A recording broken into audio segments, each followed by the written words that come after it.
Welcome home to USA Global TV and Radio, a place where dreams take flight, with authentic storytelling, diverse perspectives and meaningful conversations, where global stories unite and bridges are built beyond all borders. Discover world-class education, entertainment, hope and inspiration. Together, we're building bridges worldwide. Subscribe to our channel, USA Global TV. Download our app, USA Global TV. Be our guest or join our team. Visit usaglobaltv.com. Thanks to our founder and executive producer, Dr. Jacqueline Kerbeck. Music score by Yeffy Tang from Cloud Road Music. Voiceover artist Mike Porter. Creative direction by Paul Garcia. USA Global TV and Radio. Your home for global connection. All rights reserved. This video and its contents are the exclusive property of USA Global TV and Radio. Unauthorized use, duplication or redistribution in any form is strictly prohibited. Hi everyone, and welcome back to The Holistic Alternative. I'm Julie Ann Mejia, CEO and founder of Holistic Hemp Solutions, and your host. Today, I want to ask a simple but important question.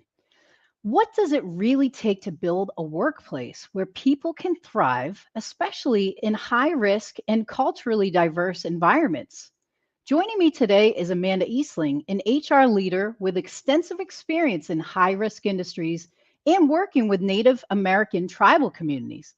Amanda, thank you so much for taking time out of your busy schedule to join me today. Thank you. It's great to have you. How's your day going? It's going pretty good. I'm happy to be here trying to get through the random weird weather we have up here. I feel you. I think all of us in the U.S. are feeling the same. So thank you for taking time to be with us. And I would love to share with the audience what you feel comfortable with about your journey getting into the HR background. Yeah, I have been in the human resource industry for around 8 years now. I found that the job kind of fell in my lap. And I enjoy it. I enjoy creating policies and procedures. I've worked from manufacturing to an animal hospital and then transferred into a tribal industry who was working with cannabis. And so that's where I've kind of been for the last couple of years. And I have now branched off to create my own company where I'm helping everybody with human resources, not just the cannabis industry, but, you know, all over the country. Well, I commend you for the work that you're doing. It's important work, not only for the tribal community, but in general. Let's talk a little bit about why people need HR. So that's a great question because it's the most common question. My first response to everybody is, why HR? Well, can you afford a fine? And most people kind of look at me all shocked. And it's, you know, if you don't have your policies, your procedures, or your guidebooks in place, and let's just say you terminate somebody, it could be considered a wrongful termination if you don't follow the steps that you put in place, whether that is a points policy to a call out policy, sexual harassment policies. Those are all types of different policies that you need to have in place to help, you know, manage your staff. No, those are excellent points. What sort of policies do you typically get asked to help associate and make for companies starting out? First is a guidebook. Most companies, they need a guidebook because that guidebook is that's your Bible for your company.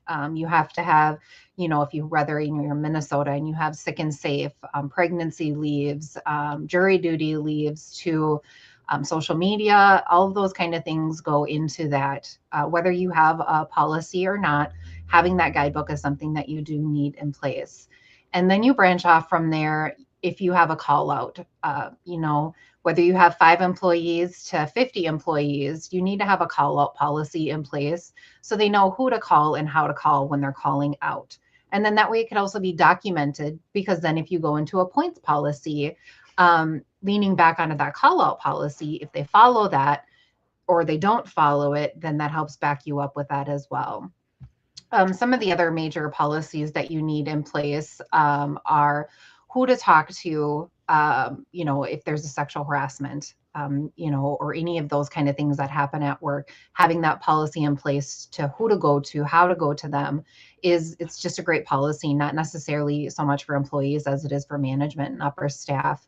They need to be able to know where to go and how to go about doing those steps. Thank you for explaining that. I know viewers are, there's a lot of business owners that watch the show. So, how can we support small businesses? What capacity, say someone called you and they're starting a new venture and they just want some consulting services. How can you help a small business that's getting up and running? So what I would do is I would just ask them, how many staff members are you looking at having? What is your thoughts on how you would like to run your business? I have a business who doesn't want any micromanaging whatsoever. So there's no call out policy. There's no points procedure. There's no first step, second steps, termination. Like they want complete hands off with their staff. If you have 10 plus employees, I'm going to highly suggest you have those more in-depth policies in place so you can manage your staff. Your supervisors can help manage your staff. But keep in mind that it's their business. It's not your business. So you're listening to what they want and you're helping put those in place for them. Making sure that they have a legal team to help support them in the background. I know I talk with my legal team every time I have to help create something for a new company to make sure that, one, is this proper for California? Is this proper for Canada? Is this proper for Nevada? Because each state is completely different. And you want to make sure that you're following those guidelines per the state law. No, that's great. And again, coverage is important, right? It's there when you need it.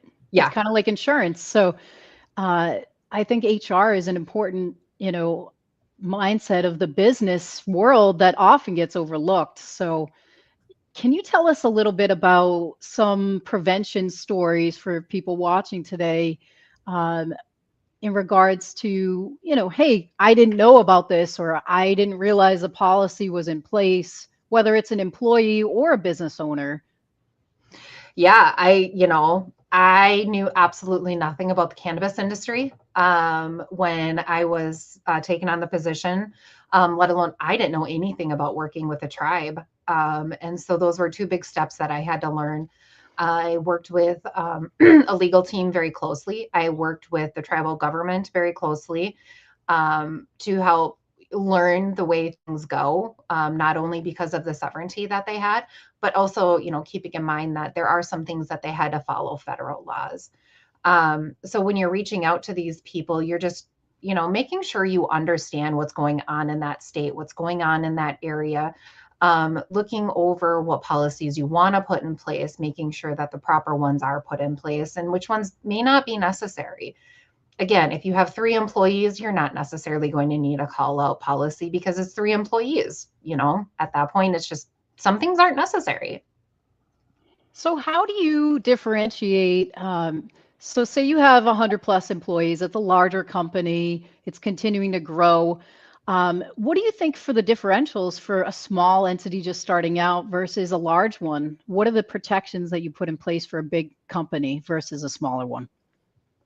I would recommend the same thing for both companies. Whether you have, 10 employees or 100 employees, you still need those policies and guidelines, guidebook in place. You still need a legal team backing you.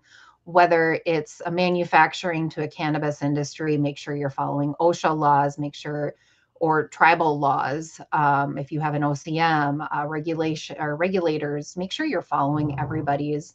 Again, now, if you only have 5 employees, I wouldn't say like a call out policy is definitely needed, but 100, that's definitely needed. Whether you do a Teams, how do you interact with each other? Is it phone call? Is it Teams? Is it Slack? How are you doing that? I did learn in my previous position, a couple positions ago, that, an employee just kept texting every time they called out, and text messages get deleted or they get spammed. So now you lost that proof. And the employee's like, well, I called out and I texted you. So you text message, I may not have looked at that. So let's also put in place, let's contact your general manager, let's contact your supervisor. If you don't hear anything back, reach out to the next person and like make sure you get some type of verification. But you do need a policy like that in place. Again, when you have 5 people, everybody knows mom, dad, cousins, aunts, uncles. So maybe it's not technically necessary for a small industry, but definitely I would recommend anything over 15, at least having a good, policy in place for that. No, that's great. I appreciate your answer on that. And I would love to hear a little bit more about your business and what you're starting out and some of the packages that you might offer to people that are looking for some support getting this up and running for their business. Yeah, so I offer, 3 packages, and then there are some a la cartes, and then there's also like an hourly rate. With my first package, it's, just the basics. Like, let me help you get a guidebook in, let me help you get a few policies in, you get a few hours a week with me. Your second policy or your second tier is going to go up. Again, it's everything that I just said. You're going to get more hours with me. That's going to also help, keep your benefits going. Or if you don't have benefits, I'm going to help you get set up with a company to get your benefits going, help you maintain them, maybe help you hire some staff members. And then your third package is it's the cream of the crop. I'm going to do everything for you. I'm going to do investigations for you. I'm going to, I will do, I believe I have like 20 some hours a month with you. I will help you emails. I will help you hire your staff. I will help you onboard your staff, create the policies, upkeep your policies when new laws come into place, help upkeep your guidebook. And then there's just like hey, Amanda, I'm hiring you at an hourly rate. I need you to help me investigate something. There is that. Or if I've already created 5 policies for you, and that's kind of where we agreed on, you need some new policies created, there's an a la carte for that too. So each tier does have something different, and it also could be tailored to you. So while it's like, maybe you don't need this, but you need this, we can talk about it. We can move things around. I'm pretty easygoing. I don't necessarily have anything set in stone until we sign the contract. But even then, it's one-offs here and there. I'm happy to help anybody. I have learned over the last few years that the HR is definitely overlooked.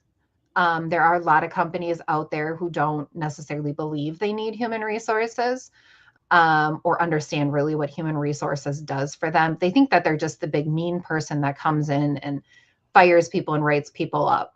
I can let you know, I actually don't do that at all. I make the managers do all of that because they are the ones that spend the day with you. I don't. So they know what you're doing. They know the rights from wrong. And the person that they're doing it to knows you better than I know you. So I would like to, personally for me, I keep the human resources a human resource. And I'm the person you come to when you want to learn, you want to grow, you want a roadmap, or you have a personal issue at home that you want to talk about and help figure out. I'm also a lending ear. So I help with that as well. No, that's wonderful. And those are important services that everybody needs. And you brought up a really excellent point that you're continually like monitoring new laws, regulations, changes. Let's talk a little bit about high risk industries and some of your work with that, because I know that's a forever changing landscape. Yeah, I mean, we'll take the cannabinoid industry or cannabis industry right now. It is consistently changing, whether it's a federal law or a state law or a new tribal. If you're in the tribal industry, you're definitely changing things around consistently within your tribal industry.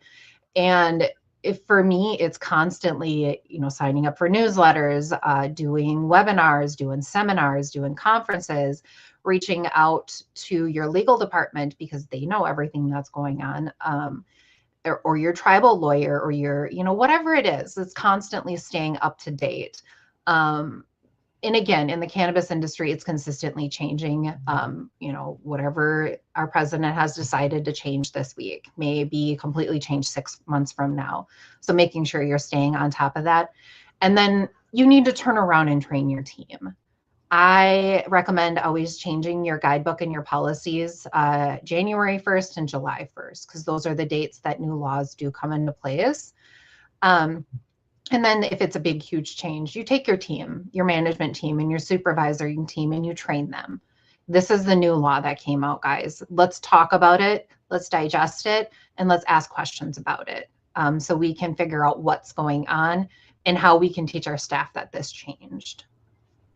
Oh, that's wonderful. And I know I don't want to divulge too far into your NDA and stuff. I know you can only say certain things about the tribes you've worked with. Do you care to share a little bit about the tribe that you work with in Minnesota and how you were able to support other tribes throughout the nation? Yeah, the tribe that I worked for was an absolutely amazing tribe. Everybody was great. They were super friendly, loved the legal team. They were like my right hand, constantly texting them, asking them all kinds of different questions. And then through them, I was able to work. They had a contract company, and the contract company was, helping me meet other people to where I was able to do seminars. I worked a lot with the ICIA with Mary Jane Oatman and Rob Pierre. So I was able to do a lunch and learn with Mary Jane, a couple of them. I worked with, met Dale Sky Jones from Oaksterdam, formed a great relationship with her. She had a panel at MJ BizCom, and I just kind of joined in with her on that for a quick minute. But she's been a great help on everything. And so within that, going to these different things, I've been able to meet different tribes and form relationships with them. There's a couple tribes in Minnesota where I have grown to have great relationships. I've even got a relationship with a tribe up in Canada, Nevada, California. So it's been great. The tribal industry it's honestly a great industry to work in. No, I couldn't agree more, and they need the most support, Yes. given everything that they've been through throughout the course of history. It's important. Sovereignty is important for them. So I think that's wonderful that they're getting, an advocate to help with everything. So that's wonderful. It's important work you're doing. So thank you. Thank you. So in regards to like normal businesses and other high risk industry, what other industries have you worked with? I know cannabis is one. I mean, have you had any experience like in the biotech industry or any of the other high risk industries like the gaming industry? Nope, I haven't. Before this position with the tribe, I worked for an animal emergency hospital. Okay. So I was the only human resource over 400 people where we had oncology, radiology. I mean, it was a huge hospital building. Wow. I did have a COO who helped me with the human resource side. And before that, I was working for a manufacturing company who produced walk-in coolers for like Jersey Mike's and McDonald's and stuff like that. So I wouldn't say super high risk industry outside of the tribal industry. Great. So what is a good client for you in regards to businesses that you're looking to collaborate with? We know you have some beautiful experience in some capacity, but who's an excellent client that you're really looking to engage with? I like the easygoing. I mean, I love everybody. I mean, I'm here to help no matter what the end of the day comes out. Sorry, that was kind of tongue twisted there. Tongue twisted. It's Monday. I'm willing to help anybody that needs help. I won't pick and choose which one I like better. But I do enjoy the easygoing, laid back, is willing to make changes. I also love the people who put their foot down. Because those people are even more fun to push and be like, okay, I understand, but now let's look at what has to happen and explain to them and then be like, oh, okay. So I love both sides of the industry. No, that's great. I think it's a huge industry and it's important, for a number of facets. I think too, a lot of people don't, grasp the concept of, hey, HR also helps with, some of the compliance. The compliance aspect is a huge thing. And again, in our industry with ever-changing laws and regulations, both on a state and federal level, it's, is that something that you have to oversee constantly, like for, cannabis companies that you're working with? Yeah, it's a daily thing, consistently overseeing it. So have you encountered any new challenges with the new rescheduling of Schedule 3 for any of the work that you've been doing? I haven't. For the most part, when it comes to human resources, we don't change a lot. Um, whatever has to happen inside a grow facility or outdoor grow or whatever it is, that's on that. Human resources mostly does the human side of it. So I'm updating policies, procedures, and guidebooks and making sure the staff is showing up on time, or hiring new staff, or making the insurances proper, work comp is proper. But with the rescheduling, it honestly doesn't affect me at all. Good. No, that's great. I'm glad to hear that. And another question I ask a lot of guests: how did you get into supporting cannabinoid science in the space? It was just a random fluke. I applied. I said, well, let me try this out. It's something new, something I haven't done. I applied. And again, my first one was the tribal place in Minnesota. And I've learned so much through there. I'm not a partaker myself. However, I do find it quite interesting to learn the ins and the outs and the micrograms and all the different tinctures and oils and creams. And it's just so much that is out there now. So it's been fun to learn a lot about it. Yeah, it's definitely a whole new world of comparability, right? From, freezing units to cannabinoid science. It's definitely different. Um, where do you see the industry and HR going in the future as far as, for high risk, human resources? Where do you see it going?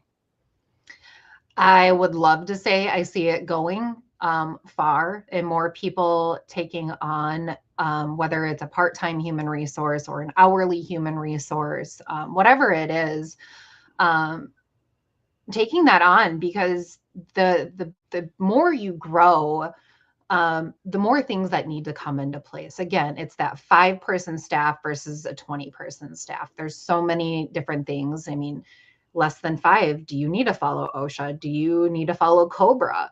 Once you get up to 20, once you get up to 50, now there's different things that are coming into place that you need to make sure you're following. And having that human resource person as you grow, it's just a smart idea, unless you have a legal team that's going to make sure that you're helping follow all of those things. So I would just suggest that if you don't have a legal team, you have human resources. And human resources, it should always follow up with the legal person just to make sure that their documentation is correct and they're not saying anything inaccurate. So yeah, I still see it growing. Awesome. No, I appreciate that. And a lot of people, to your point, they try to hire someone for human resources. They don't want to deal or interact with their staff, whether it's reprimanding them or, hey, this person isn't working out. I need you to, fire them. How do you coach certain managers, certain owners of the companies to, engage more directly and humanistically with their staff? I basically create the policy that says that this is your job. And it kind of goes back to my previous comment that I don't know that staff member personally. You, as a supervisor, a manager, should know them personally. So me coming in and saying, Snow White, I'm sorry, we got to write you up today, and fumbling with the whys. What day was that? What hour was that? Who was there? I'm not there. I'm not going to be able to answer all those questions. I mean, I should if the manager sends it to me properly, but it comes from the manager or the supervisor. They can answer those questions a lot better than I can, and they have a more personal relationship with that person. So while human resources comes in, everybody gets scared. They don't want to talk to me, and they may freeze up and they may fire up, versus a manager sitting down with Snow White and going, hey, look, this is what happened last week. I do have to write you up. You may be able to de-escalate that situation a lot more with a personable person than somebody who's not there all the time. Gotcha. So, I came from a nonprofit background. We'd often have to engage with the staff, but, on the back end, the executive team would always ask for a paper trail. And I'm sure you understand what that means. And that, what would you explain to people about, hey, what's the proper documentation to, protecting yourself as an entity?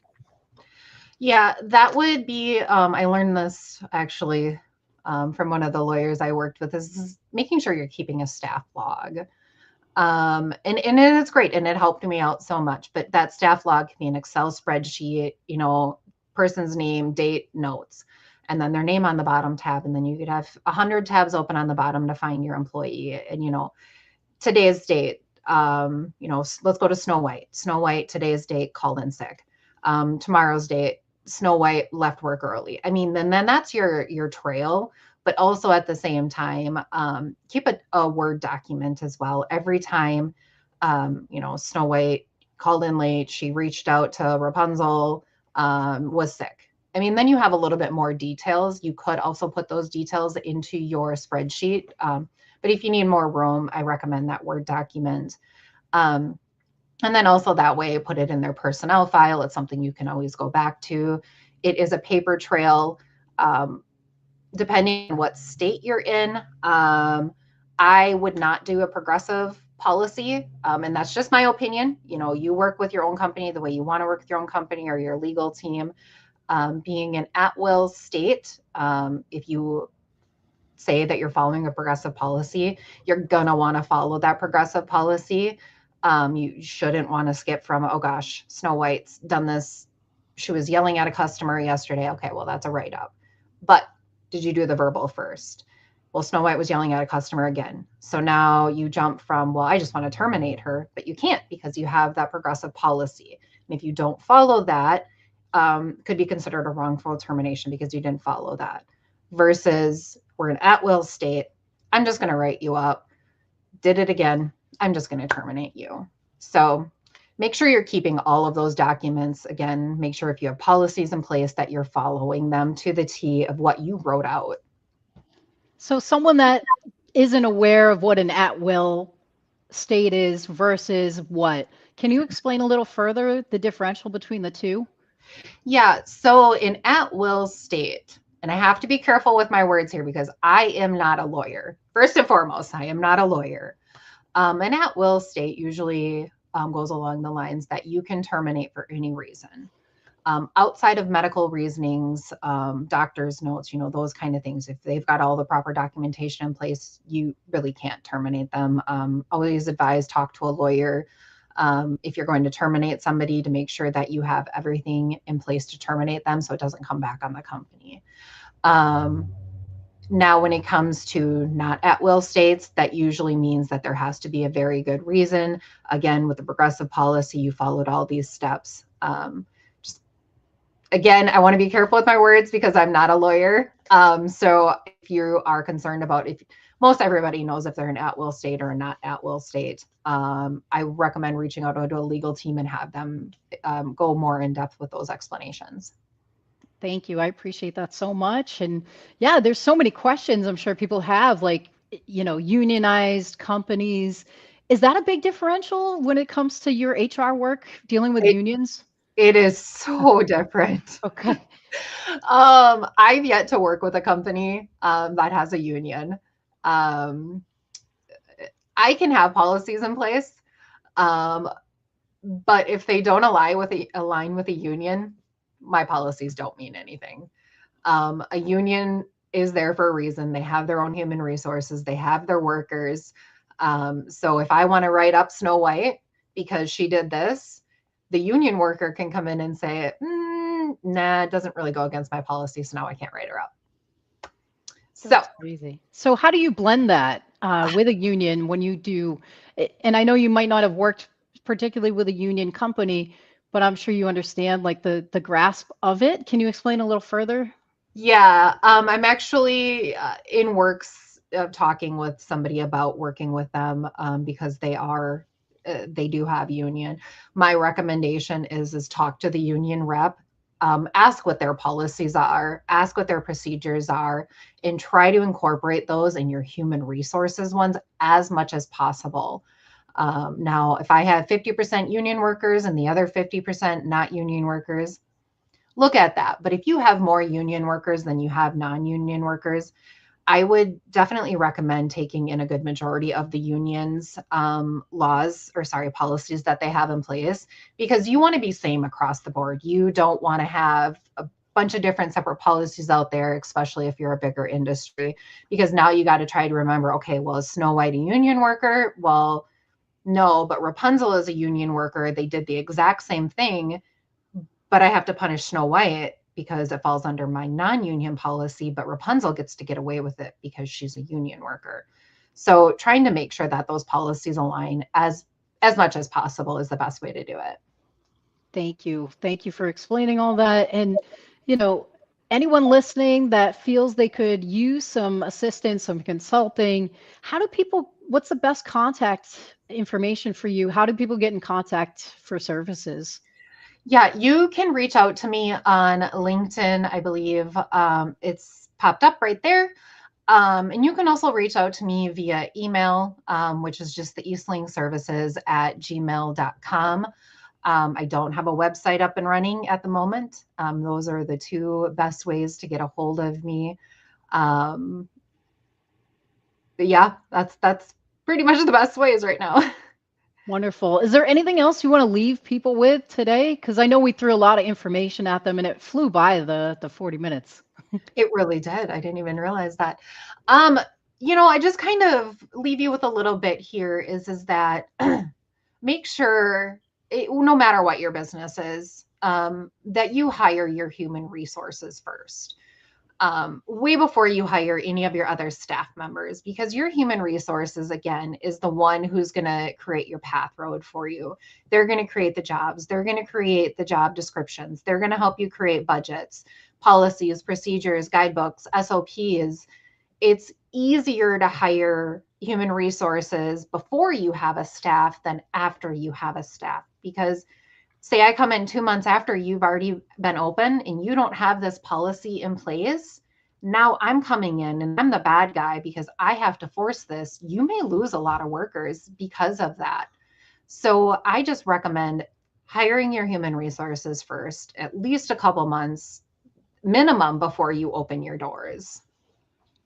No, I think that's a great point, and we really appreciate taking time out of your busy schedule to share everything today. It's important work that you're doing. We appreciate you, and we look forward to hearing more about your business and how it develops. And please let us know what we can do to support. Absolutely. Thank you so much for having me on today. This was a lot of fun. Thank you. Thank you, Amanda. Thank you guys from all over for tuning in today and taking time out of your busy schedule to be with us. We thank USA Global TV and Radio team and Dr. Jacqueline for all the beautiful support. We love you all. Tune in next month for another beautiful segment where we'll discuss some other interesting topics. Thank you guys. Have a beautiful day and rest of the week. Take care. Every great story begins with a vision. At USA Global TV and Radio, for years, we've been providing world-class education, entertainment, inspiration, imagination, connections, and hope. Most people don't stay to watch the outro or the credits, but it's the people behind every success, behind every breakthrough, and behind every unforgettable story who matter. The TV show hosts, our guests, our sponsors, our publicists, our production team, our distribution team, our search engine optimization team, and so many more. You're the ones who make the difference. Every great story belongs to the people who bring it to life. Our future looks bright at USA Global TV and Radio, and that's because of you, our loyal fan base all around the world in more than 60 countries. Together, we're making a difference because you matter. USA Global TV and Radio, live streaming to over 60 countries. Voiceover, Dr. Jacqueline Kerbeck. Video production and direction, Paul Garcia. Subscribe to our channel, USA Global TV and Radio on YouTube. Thank you, viewers and listeners of USA Global TV and Radio, for joining us today. We're honoured to have your time and attention as part of our global community. At USA Global TV and Radio, we believe in the power of authentic conversations, meaningful connections, and creating a world of possibilities together. Want to be part of something bigger? Join our team of elevated listeners at usaglobaltv.com, a space where your voice matters and your ability to listen transforms relationships. Stay connected with us across all our platforms for thought-provoking discussions, expert insights, and empowering stories. Subscribe to our channels at youtube.com/c/USA Global TV. Follow us on social media and explore the endless opportunities we're creating for growth, learning, and inspiration. Together, we're not just broadcasting, we're building bridges and changing lives one conversation at a time. For inquiries, contact us at info@usaglobaltv.com. Produced by Executive Producer and Director Dr. Jacqueline Kerbeck. Voiceover by Mike Porter. Creative direction by Paul Garcia. All rights reserved. Visit usaglobaltv.com to view our full terms and conditions.